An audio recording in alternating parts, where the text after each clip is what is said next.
देवा आम्ही स्तुती करतो, धन्यवाद देतो. आजचा दिवस आमच्या आयुष्याला जोडलास या प्रभुवारी.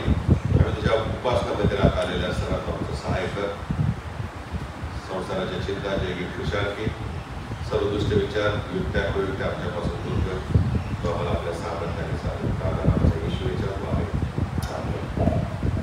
पहिलं गीत आहे. आपण पहिल्या गीताकडे वळूया. मुक्ती दिला येशू नाम, शांती दिला येशू नाम. सर्वांना हे गीत येतं. आपल्या चर्चच्या ग्रुपवर टाकलेलं आहे, स्क्रीनवर येत नाही. तोपर्यंत आपण आपल्या चर्चच्या व्हॉट्सअप ग्रुपवरती मी हे गाणं टाकलेलं आहे.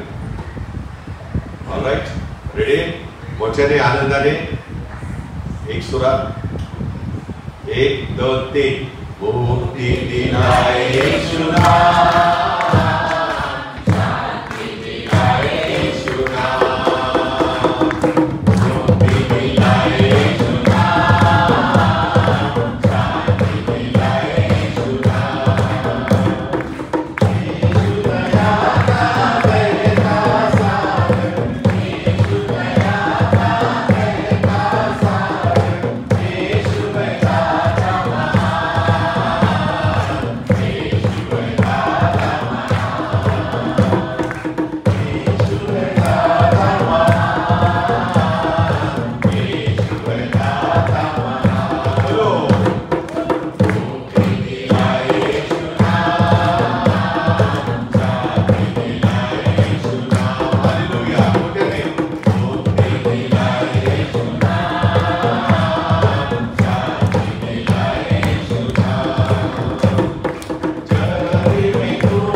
परमेश्वराची स्तुती आणि आराधना आणि गौरव करण्यासाठी आहे. आणि म्हणून आपला सर्व आपल्या मनामध्ये जी शंका आहे ती आपण खालवून टाकू. परमेश्वरावरती आपण पूर्णपणे अवलंबून राहूया.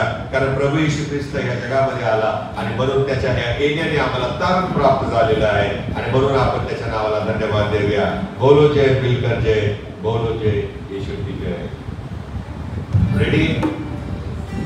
थोडस मोठं करत आला ते मागच्या पाठावरच्या लोकांना दिसलं. सर्वांना दिसते मागे? ओके. बोलो जय मिलकर जय, बोलो जय येशू की जय, बोलो जय मिलकर जय, बोलो जय येशू की जय, बोलो जय जय जय, बोलो जय मिलकर जय, बोलो जय येशू की जय, बोलो जय मिलकर जय, बोलो जय येशू की जय, बोलो जय जय जय. प्रेम की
ज्यावेळेला आम्ही आमची परिचय देतो त्यावेळेस कल्याण म्हटले की सेंट क्रिस्टोफर चर्च इतके आपल्या देवाच्या चर्चची महती आपल्या मुंबई धर्म प्रांतामध्ये आणि महाराष्ट्रामध्ये आहे. म्हणून आपण शेवटी हिंदच्या ऐवजी काय म्हणतात, कल्याण में तेरा नाम. आता सेंट क्रिस्टोफर में नाम रे हे खूप मोठं नाव आहे ना, ते आपल्याला ते आपला सूर सगळा चुकून जाईल म्हणून आपण कल्याण म्हणू. कल्याणच्या मध्ये काय आहे, सेंट क्रिस्टोफर, राईट. खिदमत पनीले मुझसे इस मंदिर में डूब बसे, खिदमत पनीले मुझसे इस मंदिर में डूब बसे, कल्याण तेरा नाम रहे, कल्याण तेरा नाम रहे. बोलो जय बोलो जय शुद्धि जय, बोलो जय बोलो जय शुद्धि जय, बोलो जय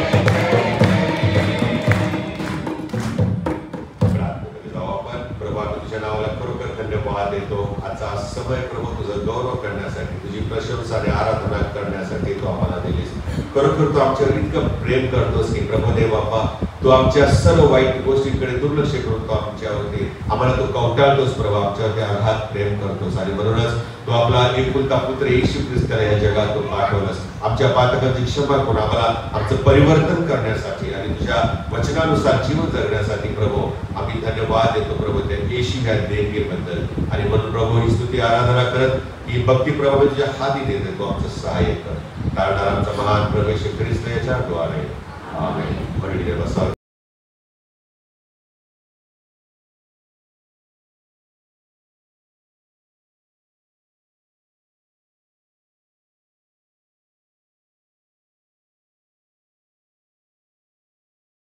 प्रार्थना करूया आपण. पवित्र प्रभू आम्ही स्तुती करीतो, धन्यवाद देतो. आज पुन्हा एक बार प्रभू तुझ्या भक्ती मंदिरात तू आम्हाला आणलेला आहेस आणि प्रभुदेव बाप्पा तुझ्या वचनाचं मनचिंतन करण्यासाठी वेळ असताना तो आम्हाला कृपा करो, आम्हाला आपल्या सामर्थ्याने चालेल. कारण आमचा प्रवेश ख्रिस्ताच्या द्वारे आमेन. देवाच्या नावाला आपण धन्यवाद देऊया. आज परमेश्वराने आठवडाभर आपल्याला सांभाळून पुन्हा एक वार नव्याने त्याच्या उपासना मंदिरामध्ये आणलेला आहे. आजचा जो विषय आहे तो थोडासा वेगळा आहे, मलाही डबल वाटलं आणि पण खूप छान आहे. शिकण्यासारखं बरंच काही त्याच्यामध्ये आहे आणि मी जास्त वेळ घेणार नाहीये. स्वर्गीय दृष्टांत प्रेषितांची कृती, आपल्याकडे बायबल असेल तर आपण बायबल पण उघडून घेऊया. प्रेषितांच्या कृत्यावरती आज माझा सर्वसाधारण उपदेश अवलंबून असणार आहे. प्रेषितांची कृत्य याचा 26वा अध्याय आणि 12 पासून 20 पर्यंत आपण लक्ष आपलं त्यावर केंद्रित करणार आहे. असं म्हटलेलं आहे की माझा असा क्रम चालू असता, संत पाऊल म्हणत आहे बरं का, मुख्य याजकाच्या अधिकाराने व त्यांचा परवाना काढून मी दिमिश्ककडे चाललो होतो. आता या ठिकाणी प्रेषितांच्या कृत्याच्या ह्या शास्त्रपाठामध्ये देवबापाने आम्हाला शाऊल ज्याचं परिवर्तन झालं आणि मग शाऊलाचा पाऊल झाला, त्या पावलाचे परिवर्तन कसे झाले याचा उल्लेख केलेला आढळतो. दिमिश्क नावाचं एक शहर होतं आणि दिमिश्क नावाच्या शहराकडे जाणाऱ्या रस्त्यावरती प्रभू येशू ख्रिस्ताने संत पावलाला दर्शन दिलेलं आहे आणि त्याचा परिवर्तन झालेला आहे. असं म्हटलेलं आहे या वचनामध्ये की याजकांच्या मुख्य याजकांच्या अधिकाराने आणि त्यांच्याकडून परवाना लायसेन्स घेऊन हा शाऊल नावाचा व्यक्ती विश्वासणाऱ्या ख्रिस्ती माणसांचा छळ करण्यासाठी दिमिश्कच्या रस्त्याने निघालेला आहे. आणि मग त्याला कोणी रोखूच शकत नव्हतं, कारण त्याच्याकडे दोन गोष्टी होत्या ज्या सर्वसाधारण माणसांकडे नसतात. एक होतं मुख्य याजकाचा अधिकार. मुख्य याजकाने अधिकार जो दिलेला आहे त्याच्यानंतर त्याला कोणीही विरोध करू शकत नाही. मुख्य याजकाचा अधिकार असल्यावरती त्याच्या विरोधात कोणी जाणार नाही, हे ठाम झालं, शिक्कामोर्तब आहे.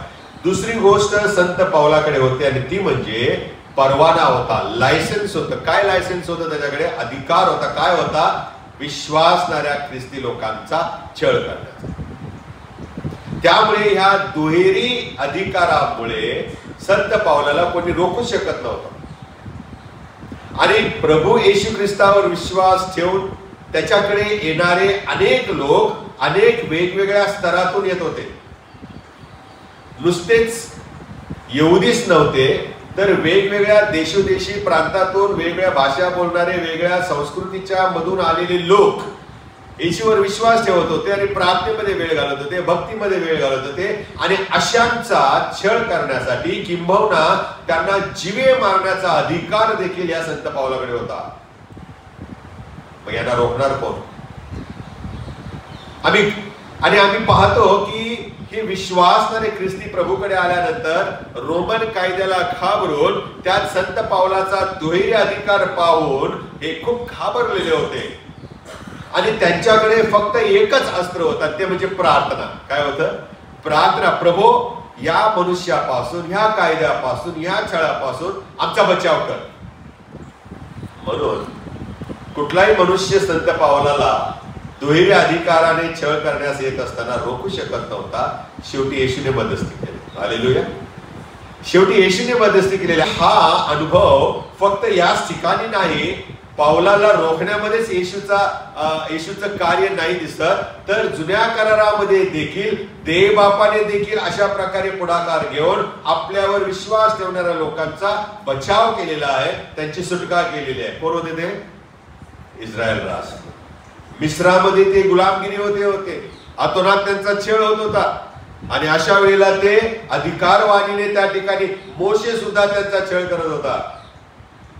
पण जेव्हा या विश्वासणाऱ्या इब्री लोकांनी प्रभूकडे प्रार्थना केली त्यावेळेला देवाने प्रियानो त्यांना त्या मिस्रातून सुटका करण्यासाठी मोशेचं मन बदललं, त्याला निवडलं आणि जिथे तो राहत होता ज्या राजवाड्यामध्ये तिथेच त्याचं परिवर्तन करून इब्री लोकांना गुलामगिरीतून सोडण्यासाठी मार्ग मोकळा, त्याला पाचारण. जेव्हा जेव्हा विश्वासणाऱ्यांचा छळ होतो, जेव्हा जेव्हा विश्वासणारे प्रभूकडे प्रार्थना करतात, याचना करतात, परमेश्वर त्यांच्या हाकेला ओ देतो. परमेश्वर आमच्या प्रार्थनेचं उत्तर देणारा परमेश्वर आहे. आम्ही बरंच म्हणतो प्रभूला, किती वेळ अजून, किती आमचा छळ होणार आहे, वी डोंट नो, आम्हाला माहित नाही.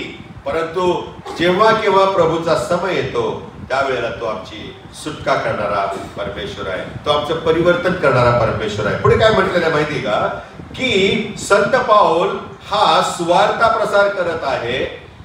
हे आम्हाला या ठिकाणी सुरुवातीला पाहायला आढळत नाही, परंतु तो अग्रिपा राजासमोर उभा आहे, त्याला साखळ दंडाने बांधलेला आहे, तो सुवार्ता गाजवत आहे म्हणून त्याला अटक करून राजा अग्रिपाच्या समोर उभं केलेला आहे. आणि मग तो अग्रिपा राजाला माझं परिवर्तन कसं झालं, मी दिमिश्काच्या रस्त्यावरती अधिकारवाणीने जात असताना देखील मला माझं परिवर्तन कशा प्रकारे झालं, मला येशू कसा भेटला, हे तो त्याला सांगत आहे अग्रिपा राजाला.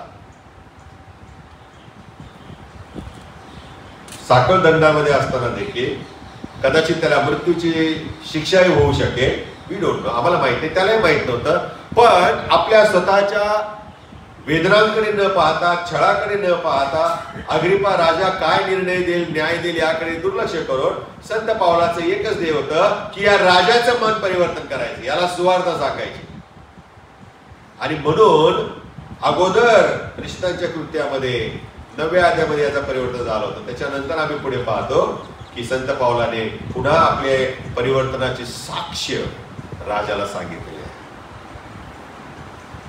एक उदाहरण मला तुम्हाला सांगू द्या. एकदा एक मिशनरी आफ्रिकेत गेलेला सुवार्ता सांगायला मिशन कार्यावर. आणि मग त्याने एका आफ्रिकन व्यक्तीला बायबल गिफ्ट दिलं. काय दिलं? बायबल गिफ्ट दिलं. आणि मग त्या व्यक्तीला ते बायबल दिल्यावर आफ्रिकन व्यक्तीला खूप बरं वाटलं, कारण त्याने बायबल बद्दल खूप ऐकलं होतं. मिशनऱ्यांच्या तोंडून त्याने सुवार्ता ऐकली होती. आणि म्हणून ज्या वेळेला त्या मिशनरीने त्या व्यक्तीला बायबल गिफ्ट दिलं त्यावेळेला त्याला ते खूप खूप प्रशंसनीय वाटलं, खूप आदरणीय वाटलं. त्याने ते बायबल जवळ घेतलं आणि उराशी धरून त्याला घट्ट मिठी मारले. इतका मोलवान, इतका हा अति मोलवान खजिना मला आज देवबापाने या मिशनरी कडून दिलं. त्याला खरोखर खूप आनंद झाला, त्या डोळ्यातून अश्रू वाहू लागले. आणि त्याने मिशनरीचे हात जोडून आभार मानले की सगळ्या जगामध्ये अतिशय मोलवान असलेलं देवाचं वचन हे तो आम्हाला मला आज दिलं, धन्यवाद. आणि मग ते बायबल घेऊन तो मिशनरी गावी गेला आपल्या. आणि गावी गेल्यानंतर असं म्हटलेलं आहे की तो त्या ठिकाणी सुवार्थेचं काम करू लागला. त्याला जे मिशनरीने सांगितलं होतं, शिकवलं होतं, ते त्या ठिकाणी तो सांगू लागला लोकांना. बऱ्याच दिवसानंतर मिशनरी पुन्हा त्या गावामध्ये आले. आणि त्यावेळेला हा व्यक्ती ज्याला बायबल दिलं होतं ती व्यक्ती त्याला भेटली. त्यावेळेला त्याच्या हातामध्ये बायबल होतं, परंतु ते बायबल खिळखिळ झालेलं होतं. कसं होतं? खिळखिळ झालेलं होतं. त्याची काही पाने गायब होती, काही पानं फाटलेली होती. आणि हे पाहून ह्या मिशनरीला अतिशय वाईट वाटलं की इतकं ही पवित्र देणगी, होली बायबल, पवित्र शास्त्र या मनुष्याला मी दिलं. मला असं वाटलं की हे प्रशंसनीय म्हणून जीवापाड ते तो सांभाळून ठेवेल. परंतु त्या बायबलची अवस्था पाहून त्या मिशनरीला देखील आश्चर्य वाटलं. आणि मग तो त्या व्यक्तीला म्हणाला, काय झालं असं? तू तुझ्या बायबलचं हे काय केलंस? मी जेव्हा तुला ते दिले ते किती चांगलं होतं आणि मला असं वाटलं की हे पवित्र शास्त्र एक अनमोल खजिना म्हणून तू सांभाळशील, पण ह्या बायबलची तू काय अवस्था केलेली आहेस? आणि मग त्या व्यक्तीने त्या मिशनरीला उत्तर दिलं, खरोखर साहेब, तुम्ही जे मला दिलं ते अनमोल देणगी होती, ते पवित्र होतं. त्याच्यासारखी दुसरी उत्तम भेट मला ह्या उभ्या आयुष्यात कोणी कधीच दिलेली नाही. आणि तुम्ही ते दिल्यानंतर मी माझ्या गावी गेलो.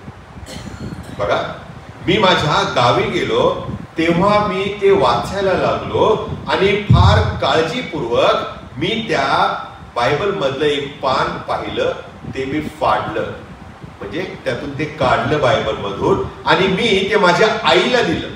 कोणाला दिलं? माझ्या आईला दिलं. आणि मग मी पुढे वाचत असताना मला दुसरा एक पान आवडलं, मी तेही पान काढलं त्या बायबल मधून आणि ते मी माझ्या वडिलांना दिलं. कोणाला दिलं? वडिलांना दिलं. आणि मग तो मिस्टरला सांगू लागला, या अनमोल खजिन्यातलं तिसरं पान मी उघडलं, त्यावेळेला ते मला आवडलं आणि मग ते मी बायबल मधून काढलं आणि ते मी माझ्या पत्नीला दिलं. पुढे ती व्यक्ती त्या मिशनरीला सांगू लागली, प्रत्येक पान महत्वाचं वाटलं, प्रत्येक पानामध्ये देवाचा आशीर्वाद मला दिसला, प्रत्येक पानामध्ये मला देवाची सुवार्ता दिसली आणि म्हणून मी प्रत्येक पान फाडत गेलो आणि माझ्या गावातल्या प्रत्येक व्यक्तीला ते दिलं. हालेलुया. आपल्याला हसू येतं, काय माणूस आहे हा, परंतु त्याने जिवंत देवाची साक्ष लोकांपर्यंत पोहोचवली. कुठल्या प्रकारे देवबाप कोणाला कशा प्रकारे मार्गदर्शन करेल आम्हाला ठाऊक नाही, आमच्याकडे बायबल आहे ते आम्ही असा वापर केला तर किती बरं होईल, पण आम्ही ते शोकेश मध्ये किंवा भिंतीवरती वरच्या बाजूला जिथे क्रॉस लावलेला असतो, येशूचा फोटो असतो, तिथं ते जपून ठेवलेलं असतं. महिने आणि महिने ते उघडलं जात नाही. त्याच्यापेक्षा या आफ्रिकन व्यक्तीला खरोखर आपण धन्यवाद देऊ की त्याला कळालं याचं महत्व. हे जर मी माझ्याकडे ठेवलं तर दुसऱ्यांना सुवार्ता पोहोचणार नाही. मी ती अनमोल खजिना दुसऱ्यांच्यापर्यंत कसा पोहोचवू, आणि म्हणून त्याने ही ट्रिक केली आणि येशूची साक्ष लोकांच्या पर्यंत पोहोचवले. हालेलुया. ही एक साक्ष सांगण्याचा प्रकार आहे प्रियानो. प्रेषितांच्या कृत्यामध्ये देखील 26व्या अध्यायात आपल्याला असं दिसतं, अग्रिपा राजासमोर पाऊल स्वतःच्या मिळणाऱ्या शिक्षेकरिता साखळ दंडात उभा आहे, परंतु त्या साखळ दंडाकडे न पाहता राजा काय माझा न्याय करेल याकडे दुर्लक्ष करून उलट तो अग्रिपा राजाला येशूची सुवार्ता सांगत आहे. स्वतःच्या जीवनाची कहाणी तो राजा अग्रिपाला सांगत आहे. कारण हा एकेकाळी विश्वासू जनांचा छळ करणारा मनुष्य होता. लोक तो निघाला की घाबरत असत. वार्ता वाऱ्यासारखी त्या शहरामध्ये पसरत असे. शाऊल ज्या वेळेला आपल्या रथामधून निघत असे त्यावेळेला, आणि म्हणून प्रियानो दिमिश्कच्या रस्त्यावरती तो निघालेला असताना येशू त्याला भेटला. आणि मग पहा पावलानं काय सांगितलं ते वचन वाचा बरं. 12 पासून आपण वाचूया, 13 पासून. तेव्हा हे राजा वाटेवर 2 प्रहरी सूर्याच्या तेजापेक्षा प्रखर असा आकाशाचा प्रकाश माझ्या व मज बरोबर चालणाऱ्या इस्मानच्या सभोवती चकाकताना मी पाहिला. आणि मग पुढे तो असं म्हणतो, तेव्हा आम्ही सर्व भूमीवर पडलो. इतक्यात इब्री भाषेमध्ये माझ्या बरोबर बोलताना अशी वाणी मी ऐकली की शाऊला शाऊला माझा छळ का करतोस. पराणीवर, पराणी याचा अर्थ अनुकुचीदार अशा किंवा टोक असलेल्या अशा काठीवरती, पराणीवरती काय लिहिलेलं आहे पुढे, लाथ मारणे तुला कठीण आहे, तू रक्तबंबाळ होशील, तुला जखम होईल. आणि म्हणून पुढे म्हटलेलं आहे, मी म्हटले प्रभू तू कोण आहेस. आणि प्रभू म्हणाला, ज्या येशूचा तू छळ करतोस तोच मी आहे. कारण येशूचं पुनरुत्थान झालं होतं. येशू स्वर्गात गेला होता ना, लोकांनी पाहिलं होतं ना, शिष्याने पाहिलं होतं ना. मत्ते 26 मध्ये आम्ही पाहतो ना शेवटी. आणि मग वरती जात असताना त्यांनी शिष्याने आज्ञा केली होती ना की सर्व सृष्टीला तुम्ही जा आणि सुवार्तेची घोषणा करा, त्यांना शिकवा, त्यांना माझ्या नावाने बाप्तिस्मा द्या. मग इथे कसं काय आला येशू? हो, तो स्वर्गात गेलेला येशू आज अजूनही आमच्यामध्ये अवतरण्य होतो. तो अवतरतो, तो आम्हाला दर्शन देतो, तो आमची भेट घेतो. आम्ही संकटामध्ये असताना तो आमचा सहाय्य करणारा परमेश्वर आहे. आणि म्हणून या ठिकाणी संत पाऊल अग्रिपा राजाला सांगत आहे की मी अक्षरशः काय पाहिला, प्रकाश पाहिलेला आहे. दिवसाच्या 2 प्रहरी, बरोबर ना? म्हणजे किती वाजता? पहिला प्रहर सुरू होतो 6 वाजता सकाळी, 6 ते 9 आणि 9 ते 12च्या दरम्यान. कडकडीत ऊर 12चा असताना त्या सूर्याच्या उन्हापेक्षाही प्रखर, त्या सूर्याच्या उन्हापेक्षाही प्रखर असा प्रकाश आकाशामधून या संत पावलाने पाहिला. आणि असं म्हटलेलं आहे प्रियानो, त्याने प्रकाश पाहिला. पुढे तर असं म्हणतो की मी वाणी ऐकली, आणि मग ती वाणी अशी होती की ज्या येशूचा तू छळ करतोस तोच मी आहे. याने येशूचा कुठे छळ केला होता? हा तर विश्वासणाऱ्यांचा छळ करत होता. म्हणजेच काय, विश्वासणाऱ्यांचा छळ करणे म्हणजे येशूचा छळ करण्यासारखं आहे. हे लक्षात घ्या. ज्या वेळेला आम्ही मंडळीमध्ये असतो त्यावेळेला जर आम्ही एकमेकांचा कुठल्याही प्रकारे छळ करतो, आपल्या बोलण्याद्वारे, वागण्याद्वारे, बघण्याद्वारे, टोमणे मारण्याद्वारे, अफवा पसरवण्याबाबत कुठल्याही प्रकारे मानसिकरित्या, शारीरिकरित्या, ऐहिक आणि दैहिकरित्या जेव्हा देवाच्या एका लेकराचा म्हणजे विश्वासणाऱ्याचा छळ करतो, त्याचा अर्थ असा आहे आम्ही येशूला छळतो. केलं परुषांनी, तेच तर केलं शास्त्र्यांनी आणि यहुद्यांनी. त्या वधस्तंभावर खेळलेला असताना देखील त्याचा छळ केलेला आहे. कोणी मारलं, कोणी चपराका मारला, कोणी छितू केली, कोणी थुंकलं, कोणी डायलॉगबाजी केली, जिवंत असताना हा असा म्हणत होता, पण त्या प्रत्येकाला शासनाला सामोरं जावं लागलं, शिक्षेला ते पात्र ठरलेले आहे. म्हणून केअरफुल. आपल्या भावाबद्दल, मंडळीतील किंवा कुटुंबातील कोणाबद्दल जर तुम्ही काही बोलत असाल, केअरफुल राहा. कारण म्हणूनच उपदेशक म्हणतो, आम्ही उच्चारलेल्या प्रत्येक शब्दाचा जाप आम्हाला प्रभूला द्यायचा आहे. आणि म्हणून ही धोक्याची सूचना आहे. यामधून बरंच शिकण्यासारखं आहे प्रियानो. मी काही त्या सगळ्या गोष्टी यावेळेस बोलणार नाही, पुढे कधीतरी बोलेन. परंतु या ठिकाणी आम्हाला पाहायला मिळतं की 19व्या वचनाकडे आपण वळूया. काय म्हटलेलं आहे? यास्तव हे राजा अग्रिपा, मी तो स्वर्गीय दृष्टांत अवमानला नाही. आता हा दृष्टांत हा शब्द जो आहे त्याच्यावरती थोडं मला तुमच्याशी बोलू द्या. दृष्टांत याचा अर्थ काय? आता याने येशूला पाहिलं पण नाही, पावलाला येशू दिसलाच नाही, फक्त येशूची वाणी त्याने ऐकली, त्याने फक्त प्रकाश पाहिला. मग दृष्टांत याचा अर्थ काय?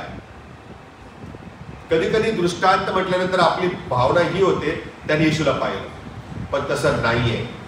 वास्तविकता शास्त्राचा जर आपण नीट अभ्यास केला तर तसं काहीच आम्हाला शास्त्रामध्ये दिसत नाही.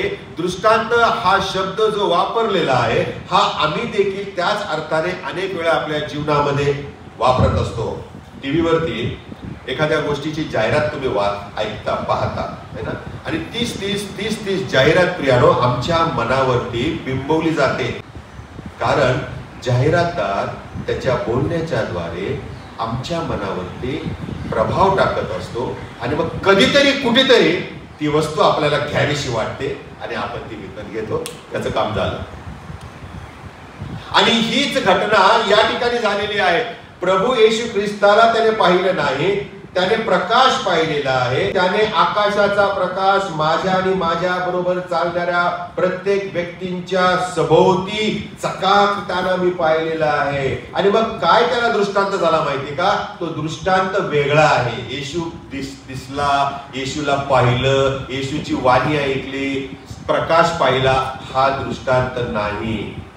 कधी कधी काय काय लोक साक्ष सांगताना बघा आपण ऐकतो, मी माझ्या खोलीमध्ये होते आणि मग मी प्रार्थना करत होतो आणि गुडघ्यावर होतो आणि मग मला दृष्टांत झाला, मी प्रकाश पाहिला. प्रकाश पाहणे म्हणजे दृष्टांत नाही. दृष्टांत याचा अर्थ काहीतरी विशेष दृष्टिकोन परमेश्वराला आम्हाला देत असतो. दृष्टांत याचा अर्थ परमेश्वर आम्हाला काहीतरी विशेष कामगिरीवर पाठवत असतो, काहीतरी विशेष कार्यासाठी तो पाठवत असतो. त्याला दृष्टांत म्हटलेला. आणि संत पावलाने स्वर्गीय दृष्टांत मला दिसला याचा अर्थ असा आहे की परमेश्वर मला भेटला आणि त्याने मला कामगिरीवर पाठवले. काय कामगिरी आहे? वचन 18, इनफॅक्ट 16 पासून वाचूया. प्रभू येशूची वाणी मी ऐकली आणि तो म्हणाला, उठून उभा राहा, तू जे मला पाहिले त्याविषयी आणि या लोकांपासून आणि विदेशी लोकांपासून तुझे रक्षण करताना तुला जे दर्शन देईन त्याच्याविषयी सेवक व साक्ष नेमावे यासाठी मी तुला दर्शन दिले आहे. तुला साक्षीदार करण्यासाठी मी तुला दर्शन दिले. पुढे काय लिहिले?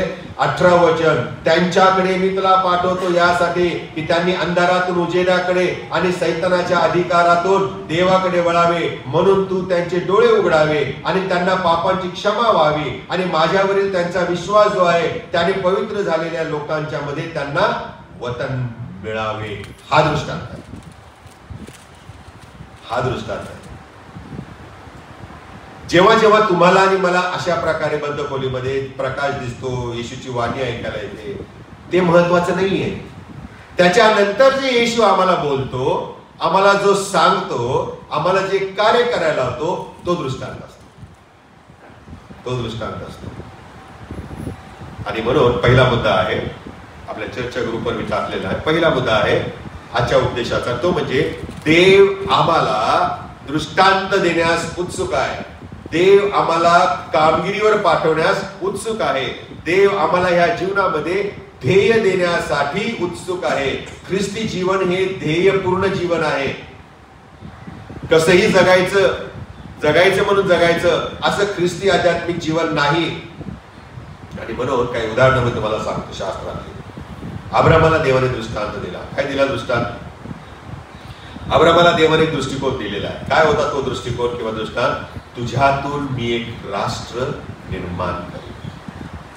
आणि असं म्हटलेलं आहे त्या राष्ट्राद्वारे इतर सर्व जगातील राष्ट्रे आशीर्वाद. हा दृष्टांत. आणि अशाच प्रकारे परमेश्वराने मोशे आणि यहोशूआला दृष्टांत दिला. या दोघांनाही देवाने हा दृष्टांत दिला, म्हणजे हे काम दिलं, ही सेवा दिली की तुम्ही त्या माझ्या लोकांना गुलामगिरीतून बाहेर काढायचं आणि कुठे न्यायचं? वचनदत्त देशामध्ये, कनान देशामध्ये न्यायचं. हा त्यांच्यासाठी दृष्टांत होता. दाविदाचं उदाहरण मला तुम्हाला सांगू द्या आणि काही संदेशांची उदाहरणं. दाविदाला आणि इतर संदेशांनाही परमेश्वराने दृष्टांत दिला. काय होता दृष्टांत प्रियानं? तो दृष्टांत असा होता येणाऱ्या मसीहाबद्दल. आणि म्हणून हे सर्व जे लोक होऊन गेले हे येणाऱ्या मसीहाविषयी भविष्यवाणी करत होते. संदेश येशूच्या येण्याबद्दल भविष्यवादी होते. आणि असं म्हटलेलं आहे की त्या मसीहाचं जे गौरव होणार आहे ते प्रियानो या संदेशाने लिहिलेलं आहे. म्हणून यशा 9 आणि 14 आणि 11 अध्यायामध्ये आम्ही वाचतो नाही का, हे सियोन कन्या आनंदाने गजर कर, तुझा राजा तुझकडे येत आहे. तो गाढवीवर म्हणजे गाढवीच्या शिंगरावर बसून येत आहे.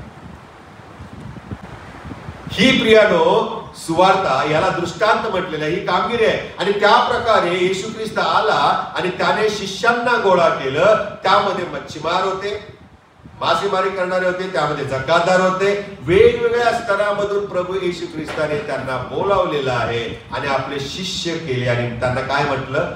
या मला तुम्हाला काय दाखवायचं आहे. आणि मग त्यांनी लोकांच्या गर्दीसमोर त्यांना उभं केलं आणि काय म्हणाला? आपले डोके वर करून पहा. आणि मग ज्या वेळेला शिष्यांनी डोके वर करून पाहिलं त्यावेळेला प्रभू येशू त्यांना म्हणाला, मेंढपाळा विना विखुरलेली ही मेंढरे आहे, यांना सरळ मार्गाने नेण्यासाठी मला तुमची गरज आहे. पाळक त्यासाठी नेमलेले आहे. त्यांच्या विरोधात गेल्यानंतर कोणाच्या विरोधात जातो आपण? देवाच्या अभिषिक्ताच्या विरोधात जातो. देवाने नेमलेले हे सेवक आहेत, याजक आहेत. पुढे मग आम्हाला प्रभू येशू ख्रिस्ताने दुसरं उदाहरण दिलेलं आणि ते म्हणजे डोके वर करा आणि पहा. काय पहा? कापणीसाठी शेते तयार आहे. किती उदाहरण आहेत परमेश्वराची, येशूच्या मुखातून निघालेले आहेत. आणि म्हणून प्रियानो, या जगामध्ये जाऊन त्यांना सुवार्ता सांगणे, पिता पुत्र पवित्र आत्मा यांच्या नावाने त्यांना बाप्तिस्मा देणे आणि मी पुन्हा येईपर्यंत त्यांना प्रभूच्या वचनामध्ये शिकवत राहा, त्यांना उभं करा. हा दृष्टांत येशूने 12 शिष्यांना दिलेला आहे. नुसता प्रभू श्री ख्रिस्त स्वर्गारोहण होत होता आणि मग त्याने शिष्यांना कामगिरी दिली. त्यांनी त्याला पाहिलं, तो उचलला गेला, मेघावरती बसून गेला. हा दृष्टांत नाहीये. तो जात असताना त्याने जी जबाबदारी आम्हाला दिलेली आहे, शिष्यांना दिलेली आहे, ती महत्वाची आहे. आणि यालाच म्हणतात दृष्टांत. तुम्हाला आणि मला आज कुठला दृष्टांत वाटलाय? कुठला दृष्टांत आहे? आमच्या समोर काय ध्येय आहे? आमच्या समोर परमेश्वराने कुठला दृष्टिकोन दिलेला आहे? आणि हा दृष्टिकोन प्रभू येशू ख्रिस्ताने प्रेषितांना दिला. हाच दृष्टांत येशूने पाऊलाला दिलेला आहे. म्हणून पहा बरं 18 वचनामध्ये आम्ही मगाशी वाचलं, प्रभू येशू त्याला म्हणाला, त्या लोकांच्याकडे मी तुला पाठवतो यासाठी की त्यांनी अंधारातून उजेडाकडे यावे, सैतानाच्या अधिकारातून देवाच्या अधिकाराकडे यावे. म्हणून तू त्यांचे डोळे उघडावे आणि त्यांना पापांची क्षमा मिळावी आणि माझ्यावरील विश्वासाने पवित्र झालेल्या लोकांच्या मध्ये म्हणजे स्वर्गामध्ये, स्वर्गाच्या राज्याचे त्यांना सभासद होता यावे, नागरिक होता यावे, याकरता मी तुझी निवड केली आहे.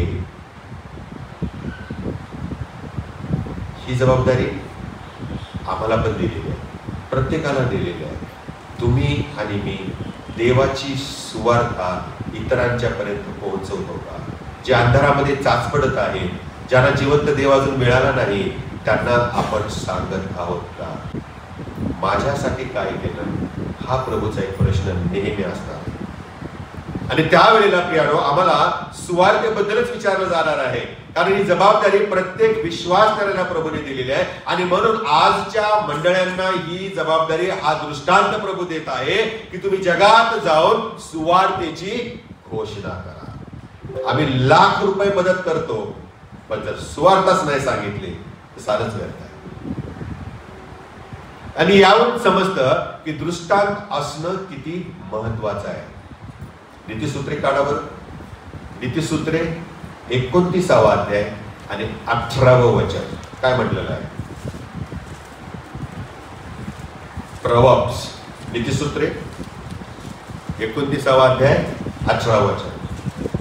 ईश्वरी दृष्टांत न झाल्यास लोक अनावर होतात, पण धर्मशास्त्र पाळितो तो धन्य. ईश्वरी दृष्टांत जर झाला नाही तर देवाची लोक अनावर होतात,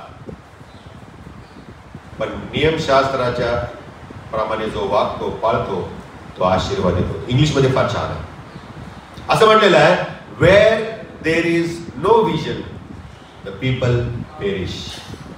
जर मंडळीला चर्चला जर ध्येयच नसेल, मंडळी खालसा होते, मंडळीचा नाश होतो. असं नका म्हणू देवाचं पवित्र चर्च आहे ते कसं काय बंद पडेल आणि ते कसं काय होईल. सगळं होतं, कारण देव न्याय करत असतो. आणि म्हणून आज जर तुम्हाला हा प्रश्न केला की सेंट क्रिस्टोफर चर्चचं ध्येय काय आहे, दृष्टांत काय आहे, चर्चला येणे जाणे, बाळक सांगतील त्यावेळेला दानधर्म करणे, दशमांश भरणे, स्वतःची सभासदत्व चांगलं व्यवस्थित प्रामाणिकपणे राखून ठेवणे, काय आहे आमचा दृष्टांत, काय आहे आमच्या समोर ध्येय. आणि म्हणून प्रियानो, या ठिकाणी आम्ही पाहतो ज्या चर्चला ध्येय नाही, विजन नाही, ते चर्च नष्ट होतं. तुमचं आणि माझं ध्येय काय आहे. विरोध होत असताना सेवा करणे हे माझं ध्येय आहे. मग विरोध करायचं ध्येय तुमचं आहे का, ते करतच राहायचं का. आमचं ध्येय काय आहे प्रियानो. या सगळ्या विरोधी परिस्थितीमध्ये देखील, जगामध्ये लोक आमच्यावरती तुटून पडत असताना देखील, विश्वासणाऱ्यांचा छळ करत असताना देखील, आम्ही आमच्या ध्येयपूर्तीसाठी जगणं फार महत्वाचं आहे. त्याकडे आम्हाला दुर्लक्ष करून चालणार नाही. स्वतः साखळदंडामध्ये असताना, मृत्यूची वाट पाहत असताना संत पौलाने ध्येय आणि दृष्टांत सोडला नाही. ज्या ध्येयाने येशूने त्याला पाठवलेलं होतं ते ध्येयपूर्तीसाठी तो झपाटलेला होता. राजासमोर साक्षात उभा असताना देखील त्याने सुवार्ता सांगितले. मला येशू भेटला, येशूने मला त्यांच्याकडे पाठवलेला आहे. आणि म्हणून मी सुवार्ता सांगतो. जे विश्वासणारे आहेत ते अशा प्रकारे उभे राहतात, सुवार्थेसाठी मरणास तयार होतात. त्या एलियाचं उदाहरण तुम्हाला आठवतं ना, मागे मी सांगितलं होतं तुमच्या समोर. कुठला राजा होता तो. अहाब राजा. अहाब राजासमोर तो उभा राहिला विश्वासाने. सगळीकडे विचित्र परिस्थिती, बाहेर दुष्काळ पडला होता, माणसं मरण लागले होते, गुरेढोरे मरण पावत होते. पण तो राजा समोर उभा राहिला आणि म्हणाला 3.5 वर्ष पाऊस पडणार नाही. विजन. मोशे समोर परमेश्वराने विजन ठेवलं होतं, या लोकांना तुला बाहेर काढायचं आहे. आणि म्हणून तो फारोच्या समोर उभा राहिला, म्हणाला माझ्या परमेश्वर म्हणतो माझ्या लोकांना जाऊ दे. Let my people go.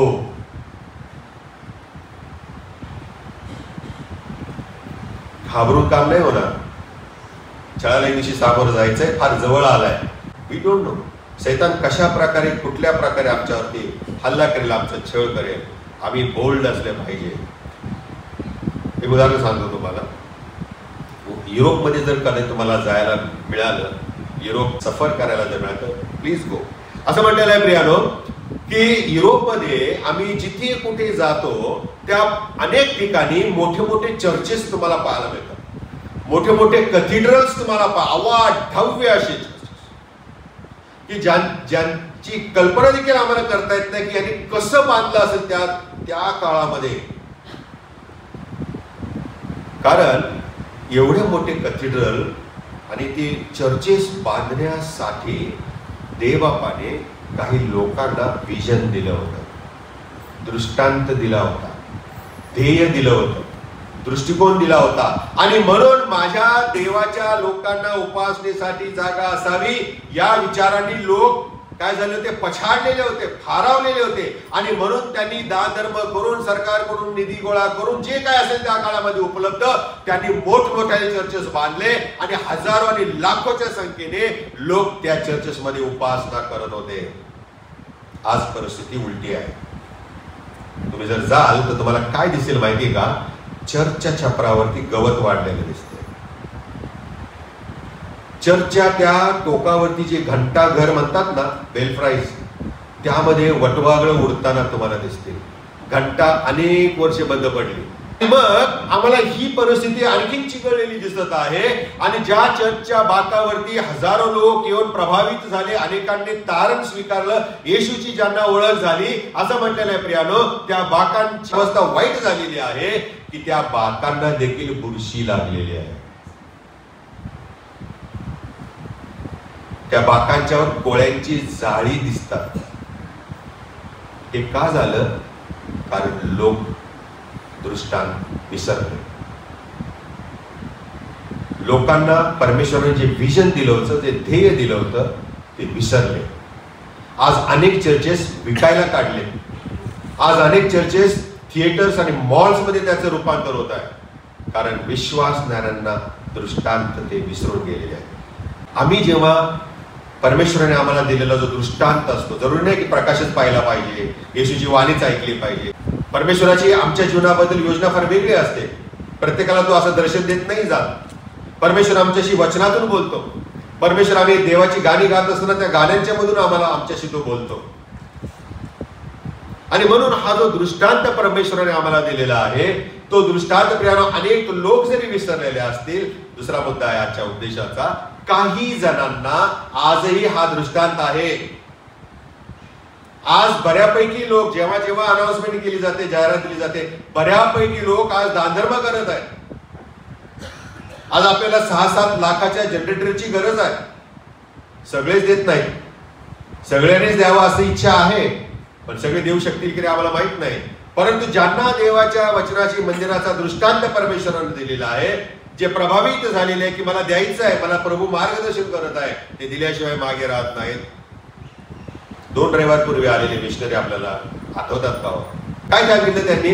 त्या ज्या ठिकाणी ते सेवा करतात त्या ठिकाणी आम्ही अगदी सहजपणे जाऊ शकत नाही, अशा ठिकाणी सुवार्थेचं काम किती प्रभावीपणे चाललेलं आहे.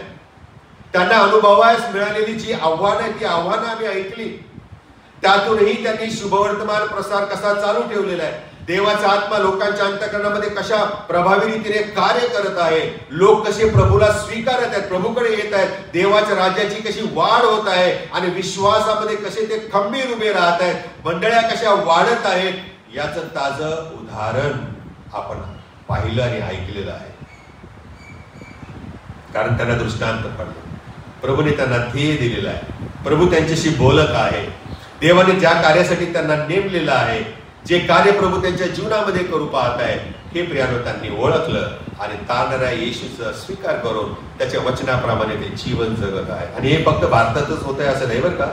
सगळ्या जगामध्ये प्रियानो लोक प्रभूकडे येत आहेत. मला तुम्हाला काही उदाहरणं सांगू द्या. 1940च्या उत्तरार्धामध्ये, म्हणजे 1941 वर्ष सुरू होण्याच्या अगोदर कम्युनिस्ट लोकांनी, पक्षाने चीन राष्ट्रावरती ताबा मिळवला.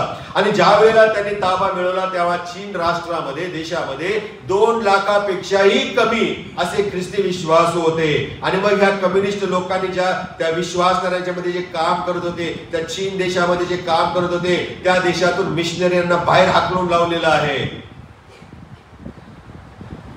आणि मग जे विश्वासणारे प्रार्थना करत होते, भक्ती करत होते, हजारोंची कत्तल केली. अशा अनेक तत्वज्ञान त्या कम्युनिस्ट पक्षाने चीनमध्ये पसरवलेलं आहे. 65 वर्ष, 6 वर 5, 65 वर्षाच्या भयानक छळानंतरही किंवा कदाचित या छळामुळे चर्च बाहेरील विश्वासणाऱ्यांना, चर्च बाहेरील जगाशी या विश्वासणाऱ्यांना संपर्कच साधता आला नाही. सर्व टेलिकम्युनिकेशन बंद करण्यात आलेले होते आणि काहीच कम्युनिकेशन होत नव्हतं प्रियानो. पण तरीही सुवार्तेचा प्रसार होतच राहिला.